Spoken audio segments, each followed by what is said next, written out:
Season just about upon us. Kevyn Adams with us. And Kevin, real quick, we'll get it out of the way. Anything new with Jack?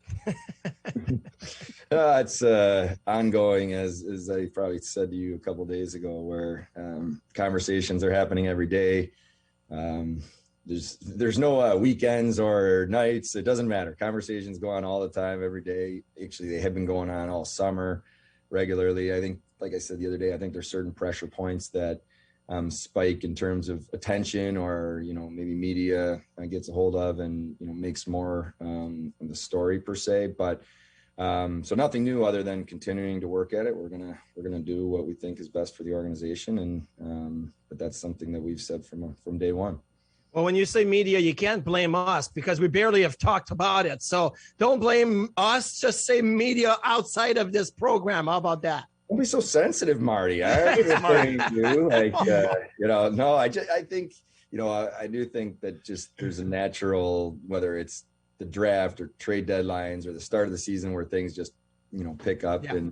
And that's, I guess, what I mean. But it's even the dog days in August, even though it was a short off season and things maybe in the hockey world seemed quiet, there was a lot of conversations going on behind the scenes for quite a while now. Okay, so you just finished your first training camp as a general manager, because last year was not really a regular training camp like we used to have. Your first experience in person, and experience of this, and what was it? Was it harder as a player, or is it harder as a GM? Well, it's definitely harder as a GM because you have so many things going on at once. But it's definitely easier not having to do the VO2 and the Wingate. So I didn't jump into the fitness testing. What's your body fat right now? Yeah, probably higher than I need it to be or want it to be. The late night eating is probably not the best thing for me, but. No, I think, it's been a really good camp. And you said it right, Marty. Last year we didn't have an exhibition game, and there was basically, we brought barely the team and a few more to camp, and then it was season started. It was really strange. So it's been good to go through it. It's been good for me to evaluate some of our younger players in an NHL exhibition situation. You can see guys in Rochester, you see guys in practice, inter-squad games, but there's still a difference when you get in, that live game feel. So it's been a good evaluation for us as a staff, and I've really enjoyed it. It's also an opportunity to really day after day have the right conversations and make sure you're, doing the right things to set the culture and the right type of people in our locker room. And so I've enjoyed that as well. I'll have you know, I was continuing in my unofficial scouting duties for you on Sunday in Rochester at their preseason game. Yeah. And it was really nice to see Malone, Quinn, and Murray, among others, doing exceedingly well. Now, maybe they benefited from having time with Don Granato, because you have said, and many have said, that Don seems like the right coach at this time for the Buffalo Sabres. Why do people say that? What do they really mean by right now for this group? Well, I think Donnie has a really unique ability to understand in the short term what needs to happen with players and how do you push players and how do you get players better.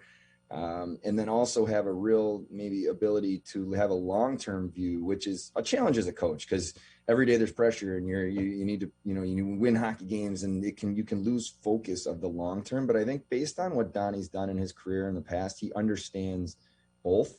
And he understands for us ultimately to get to where we need to get to, we're going to need to have the steps these players take is critical, and the growth they take. So he's able to balance that.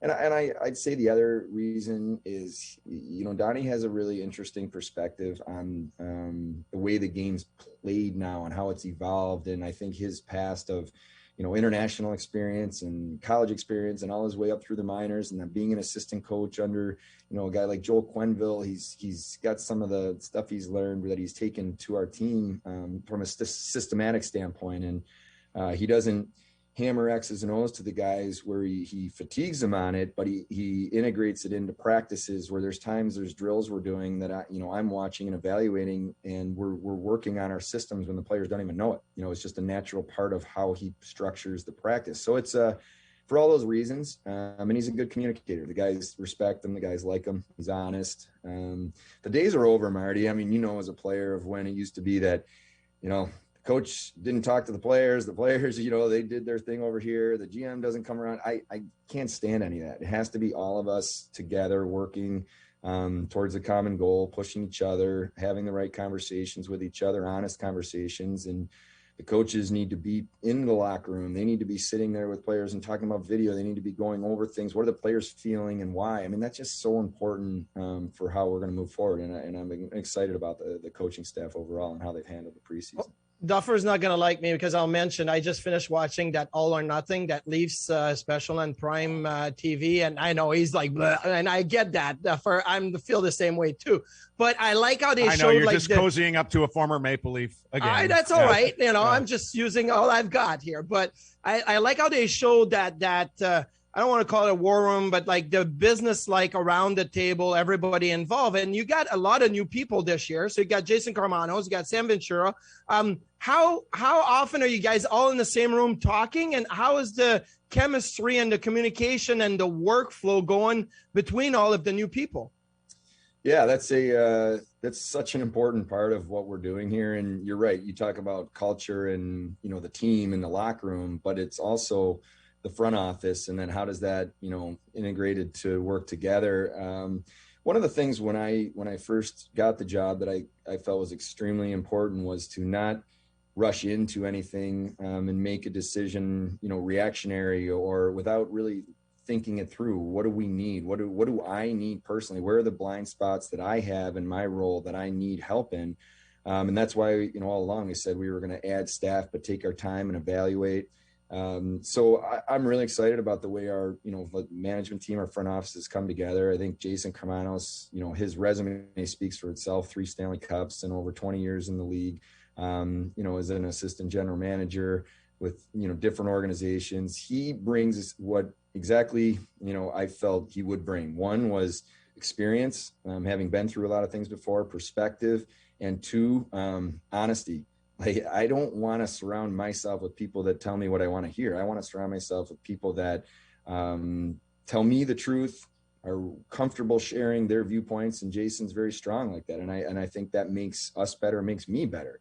Mark Jakubowski is assistant general manager role, has a ton of experience, handling the CBA and salary cap, contract negotiations. I thought he did a great job this summer and, leading the way with some challenging ones as we navigated the off season.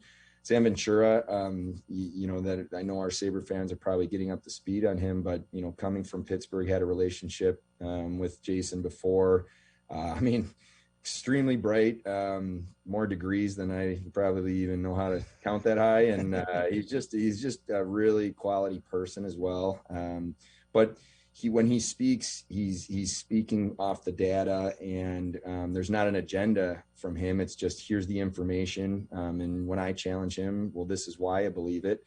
So we have a good, working relationship. And how often we're together? Quite a bit. We're in the office together, we're working. And then there's times with Zoom with people are traveling. Jason was in Rochester yesterday, so you're jumping on Zoom calls with our scouts and talking pro scouting and who's on waivers. So it's a lot, but I'm excited about it. Hopefully I didn't give you too long of an answer, but I think it just sums up kind of what everybody's doing and why. And then I guess the last point I would make is there's a complete transparency and open door that I've asked the coaching staff to have with the front office. So Sam Ventura is down with the coaches discussing things that he's seeing and what do they need and how can he help them.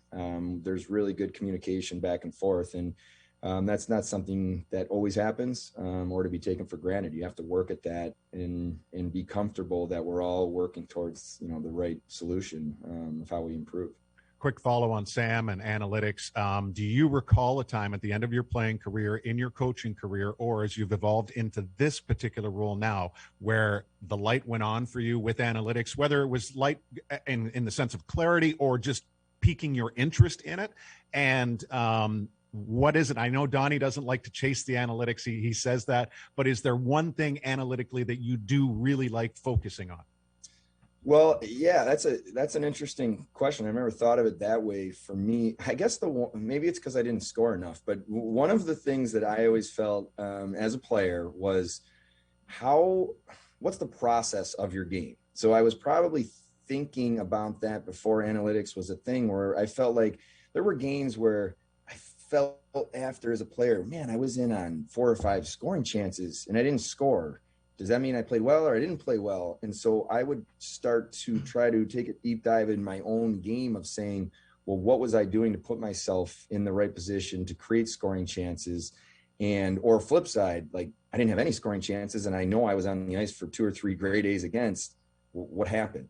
What we now know is the process can be told to us of the why. Why are things happening and what players are even if they didn't score or they haven't scored, the process of their game is right, which means they're going to come out of it. Sometimes it's puck luck, sometimes it's just circumstance, but you can make that decision more informed. So I think for me, that's something I've looked at. And then I guess the one thing that I really do focus on is to me, puck possession and puck battles. So the game now is about, winning puck battles and how hard are you on your stick to get pucks back and, that type of thing. So the puck's in the corner, someone's going to get it. So who are the players that know how to win puck battles? And then what do we do with the puck once we get it? So that's what I tend to gravitate towards, but there's so much information, and what I try to ask Sam and the guys is give me what's most important, let's really hone in on that. And then, cause you can get lost in it. There's just so much data out there. So you really have to stay focused on it. So when you talk about puck battles, one guy that I was really impressed with his competitiveness and his winning of puck battles was JJ Peterka in camp. Now heading to Rochester, are you intrigued to see what he'll do in the AHL and how quick, are you from the phone? I'm pretty sure I can read you and you were happy with JJ's camp. You like what you see. So are you close to picking up the phone and being like, okay, we need you to come back? How does that work? Yeah, I think it's a really, really important part of our future is how we make sure we set players up for success. JJ Peterka to me has been tremendous in training camp for a number of reasons. You mentioned it, puck battles, really going in competitively, coming out with the puck, making plays, putting himself in positions to score goals. He obviously, scored goals in training camp in exhibition games, but how he was doing it to me was impressive. I think playing a couple of years with men puts him, previously as a 17, 18-year-old, puts him in a position where he wasn't overwhelmed from the physical side, but his speed looked explosive. His hands, he was making plays. So really, really excited about JJ. What we balance is, how do we set a player up for long-term success? And, one thing I've always felt is there's no downside to continue getting better, to playing top minutes in a position where you keep growing and learning. I really am excited about the coaching staff in Rochester and what they bring to the table. So for me, talking with the coaches and just kind of going through it, we just felt that let's just take our time here. And we have a pretty exciting group of players down there that to me are, as I've talked about all off season, the core of how we move forward. There's some players we really think are going to be part of this core, and he's certainly one of them. And then there's players that aren't even in Rochester yet that we see as part of the core moving forward too. But let's make sure we do the right things, put guys in a position to succeed, and then the timeline will kind of take care of itself, if that makes sense. We have to be patient. We can't cut corners and try to rush things just because we think it's maybe like, oh, we should do this today, so it's a balancing act. Quick thought on Cousins and Dahlin and where they're at to guide the way this year. And I use that, kind of in quotations. Obviously, we recognize their age, but they're also being counted on to take the next step. Yeah, I think they're both. One thing we have to keep in mind, and I've reminded our staff and them. I've reminded them they're young players still. There's always expectations when you're playing in this league, regardless of what role you're in. But we also have to take a step back and talk to players about it's a process of being at the top of your game. So what do you need to do? So for Dylan Cousins, it's using your speed, competing, going to the hard areas, and I felt, even in training camp, my message to him has been, don't worry about the offense. The offense, he's a very talented player. He has a great shot, a great release. He has the ability to make plays, but don't focus on that. Let's focus on what you need to do to be impactful from shift to shift. And that's using your speed, your physicality, and then everything will open up from there. So, I just don't want Dylan to get overwhelmed or feeling that, I have to produce a certain, number of points or goals because I'm in a certain role. So, I've talked about, let's get away from that. Just be your best every day. That's it. Be your best every day, and that'll, take care of itself. And when it comes to Rasmus, I really liked how he's come back. I think he had a really good offseason. Really, you could tell the work he put in. He looks stronger to me. And for me, sometimes with a player like this, it's just letting him do what he does and do it, over and over again. There's gonna be times where, because of the patience and poise with the puck, he's gonna put himself in tough spots sometimes, but you have to live with that, and he'll learn through those reps. But he's been a guy that we're just gonna keep pushing. Hey, just keep getting better. And he's also, to me, taken a little bit of a step from a leadership standpoint. He's not looking around the room or looking over his shoulder and waiting for others. He's stepped up and more comfortable in that, which, even though he's been in the league a few years, he's still a young player. So that's not an easy thing for a guy to transition as well. So Kevin, you're a Buffalo guy, and I listen, when I go to the grocery store, I talk to fans. They ask me about the team. They give me their opinion. I respond. I engage. This morning, I go to the drive-thru to get my hot chocolate because I don't do coffee. The guy like, hey, I'm going to be at the game Thursday. What do you think about the team? So I can speak openly about, as an analyst and all of that. But what do you talk about with the fans? What's your message with them? And how does that interaction go when you're out in public? Yeah, you know what? Marty, I just know one way to be, and that's myself. So, I don't change. I guess in this role, one thing maybe I didn't realize was that, every time you leave your house, you're going to be talking about who's at center on the third line, or, that's just, but I love it because our fans care so much, and there's passion. In the summer, I'm maybe hanging around the baseball field a little bit with my son, or, then people want to talk about it. And I will always do that. I take time and have those conversations. And, the simple message that I have the fans is we need to earn the respect. We need to, as an organization, do the right things, trust the process, and stick to the vision of what we're going to do here. But we have to earn it. We have to, we can't just show up here and expect, 18,000 people to walk in and love the team. We have to earn that. And I think that's something that I've talked to the players about. It's something I've talked to the fans about. We want to see a team that is embraced by our fan base, that has an identity that our fans are proud of. There's a connectivity back and forth between players, fans, players. And we're not there yet. So we're going to work to earn it. But I wouldn't want it any other way. I don't think that's something that should be handed to an organization. It has to be earned from the fans, and all we can do is be honest and put the work in to get there. Quick one before we do dis or dats from Marty. How do you protect the young players if the wins aren't there? Well, I think it's part of it is the locker room. So there is nothing, in my opinion, more powerful than player to player accountability and honesty. So we were really, really careful this summer on the type of people we brought into this locker room, because you're right, Duffer, if things go, where you're in a stretch where success isn't coming, you're struggling, it's easy, it can get toxic, and it's easy to let that build. So what we've done is make sure that these young players that are here are insulated by really quality people. And we feel strongly that we've done that. So and then it's not backing down from it. It's getting better. It's getting up the next day and saying, okay, if we didn't have success, well, why didn't we have success? And what are we going to do about it? This is a really tough league, and nobody's going to feel sorry for you. And you need to figure out a way to push through it. So that to me is just kind of the way as an organization we have to be honest with each other, but then not compromising from what we need to do to build this long-term. We want to have sustainability long-term to have success. So we can't cut corners, and we can't make, emotional reactionary decisions based on a win and loss on a Tuesday night. You have to be able to have that long-term view, but it's challenging. So it starts with people. It really does. Marty. Okay, well, it is our Duffer. Do you want to set me up, Duffer? I'm back door with my stick on the ice. You set me up for this to happen. Go ahead. Marty, it's time for dis or dat. I love it. It's a get to know Kevyn Adams and Brian Duffs as well, because Duffer, I want you to be involved in this or that.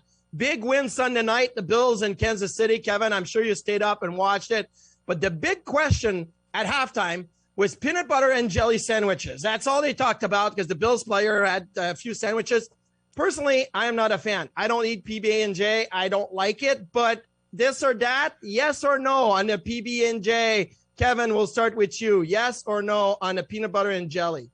Big yes. Absolutely. Big yes. Big yes. And by the way, pizza logs is my food of choice during the game. Love it. Really? Wow. I resisted the temptation on the pizza logs, although I had them at the ready, and a full yes to PB&J. Oh, a full no for me, but that's okay. I'm more of a Nutella fluff type of guy, like a lot of sugar. Let's go. Let's make it happen. Okay, so if you're a yes on the PB&J, do you do strawberry jelly or something else? Like some people talk about raspberry, grape, whatnot. So Duffer, we'll start with you. Strawberry or something else? Strawberry is the preferred choice, but just about anything you mentioned also goes well.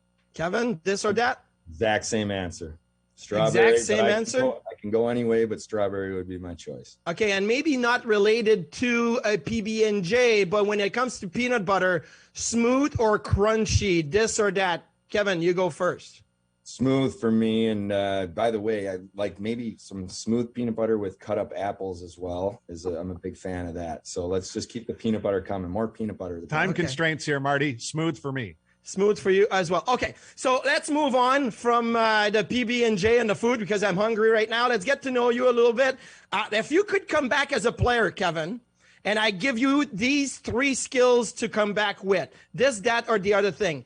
Great speed, great hands, or a laser beam of a shot. Which one would you want to have in your arsenal? This, that, or the other thing? Speed was what I would have because if you have speed, you can play in this league, work on the other stuff. But if you don't have speed, it's tougher. Duffer, if you just came as a player, which one would you want? I'm going great hands. Great hands? See, I would want the shot. Just like set me up for the hardest shot at the All-Star game, 115 miles an hour. Marty, the clock's running. Oh, come on. Okay, let's do this. How about Sabres trivia or Sabres knowledge? Who do you think was the better Sabres goal scorer? Rick Martin or Alexander McGillney? Duffer, you're the Sabres expert. Go first. Based on the era and quality of competition at the time and his status among peers, Rick Martin over McGillney. Okay. Kevin? Yeah, it's a tough one. I go with McGillney because, I was in high school watching him and just loved the way he played. So I got to go with McGillney.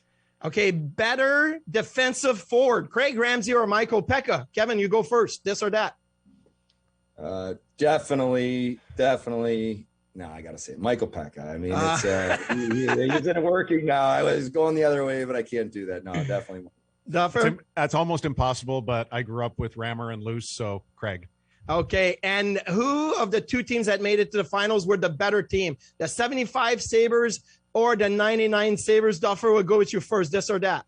75 without question. French Connection, man. I know. Kevin? I'm going 99 because I was playing in Toronto and they beat us in the conference finals and they were dominant. So I was only 1 year old for the 75 series. I don't remember it well. I like it. Well, that's all I had for this or that. So Duffer, you close it out. Kevin, thank you so much for the time. Hope it's a great year ahead. Yeah, I look forward to joining you guys a lot this year. Thank you.